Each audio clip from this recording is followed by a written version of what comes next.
and welcome to all the men and women of the West. I'm Joe, here with me is my co-host Dan. Hello and greetings. Today, we are continuing our exploration of the Hyborian Age essay, exploring the ideas and themes of this very fascinating essay. The cataclysm struck Atlantis and Lemuria, submerging both. The Pictish Isles, many of them were raised up and became mountains. Sections of the Thurian continent were knocked down and were to form great lakes and seas, with volcanoes exploding everywhere and grand earthquakes. Entire nations fell. You have the inhabitants of the Pictish Isles were all wiped out, with only the colony surviving because they had a grand colony on the mainland, like Atlantis. The colony that survived, though, was a colony that had been founded in the south of Volusia along a mountainous region, but they were supposed to act as a buffer for Volusia. This proved to be what saved them. They're essentially to be the front line to be attacked by Volusia's enemies should the worst happen, but ironically that saved them. I just love the irony there. It's the kind of irony you'd see in actual history. As for Atlantis, most of it was destroyed. The inhabitants, for the most part, were destroyed. They also had a colony on the mainland by now. They had been pushing Volusia out from the west a little, having formed a kingdom. Thousands, though, survived on their boats and traversed over to their mainland cousins in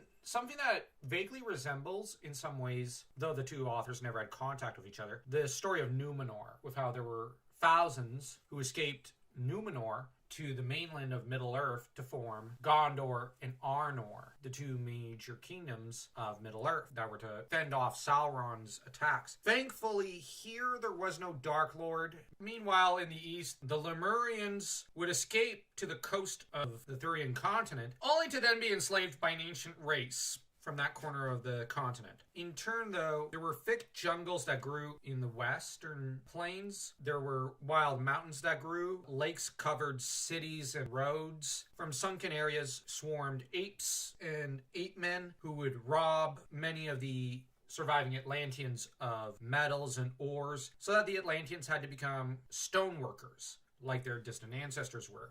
Sometimes in these natural cataclysmic events, society's knocked back, technology reverted. It regressed, but then they started to redevelop it to the same level they had. The problem is the Picts would prove themselves pretty monstrous here. The apes and ape men were fought off.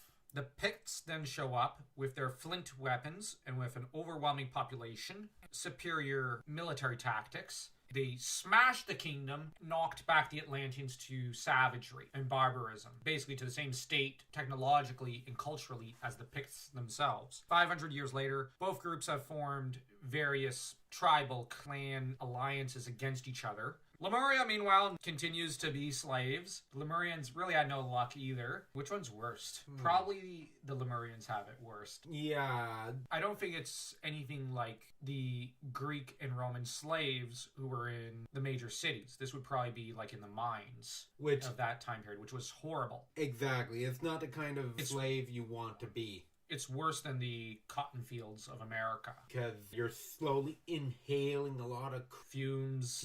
It's a slow and painful death. And you're constantly working till you drop, basically, from exhaustion. It's unimaginable torture. Essentially, the mines were death camps. That said, further south, a mysterious non-human race continues to thrive. In the southeast of the former Volusian kingdom, or empire, the Gemri people would thrive in lower mountain areas. And in the meantime, the cataclysm forced a race similar to the Neanderthals in evolution, or just a little past Neanderthal status, to the north, where they discovered snow apes, or Yetis. They fought a bloody and long war, pushed them past the Arctic circles, where they thought they died, but in reality, these Yetis thrived in that new, terrible region. We have here the myth continuing. The myth built up by Robert E. Howard of the ancient world, really, before 10 or 100,000 years ago. It is an incredibly bloody, violent period to go through. And he goes over 500 years, but the main theme seems to be the Atlanteans and the Picts just spilling endless amounts of blood between each other in a blood feud started by the Picts, who just started for no other reason than they just wanted to conquer. The Atlanteans had the disadvantage of numbers, but it seems By 500 years later, they were able to push back the Picts a little, grow their own numbers, because they're barbarous again, too, and it's now a stalemate of different tribes and clans warring with each other. But generally, you have an alliance of the Atlanteans versus the Picts. I actually enjoyed this small excerpt for two reasons. Okay, one was the anthropological feel of this. We're looking at ancient societies as they rise and fall, yeah. And then the second one was the prose and way it was written. I couldn't help but think of flood myths in various mythologies. This part really reminds me of a history essay or anthropological essay analyzing ancient societies, for example, the Mayans and whatnot of Mesoamerica, or the fall of ancient Persia to the Greeks, or strongly reminds me of the fall of the Bronze Age, that dark age where everything was wiped out by these marauding bands and brigands and barbarians and citizens of these kingdoms that just rose up against our oppressive masters. They all intermingled and just wiped everything off the face of the map after how many floods, earthquakes, and volcano eruptions and whatnot that may have taken place at the time. So you have a great deal of sorrow that arose in that era. Doubtless there was some inspiration taken there. That said, the cataclysm here was on a completely biblical proportion. Like I said, I'm strongly reminded of the cataclysm that destroyed Numenor in the Silmarillion, or the Akalabeth to be specific. The similarities are really strong there. The difference is the Akalabeth story is a lot more tragic because you get to know the Numenorians. Because in the first age, the humans that rise up are the ancestors to the Numenorians. This is their heirs and successors. You see them rise up, you see them rise to Roman classical technology. They build these great monuments and works of art, these splendid tombs. A lot of them become wise, but then there's that decline into madness, stupidity, and folly. Here, there's no gods involved. Instead, there is just a freak act of nature that just wipes almost everything off the map. Essentially, when you look at earthquakes, at least an 8.0 on the Richter scale, you have Mount Vesuvius on a whole different perspective. I would not say it's an 8.5. That's not a big deal compared to this. I would argue these are probably at the 10 to above 10. Above 10. Which is just the worst possible cataclysm. Mount Vesuvius on a whole different scale. You have the biblical flood all happening at the same time. Landscape of this world completely slipping upside down, so to speak. It's the Thurian continent and age is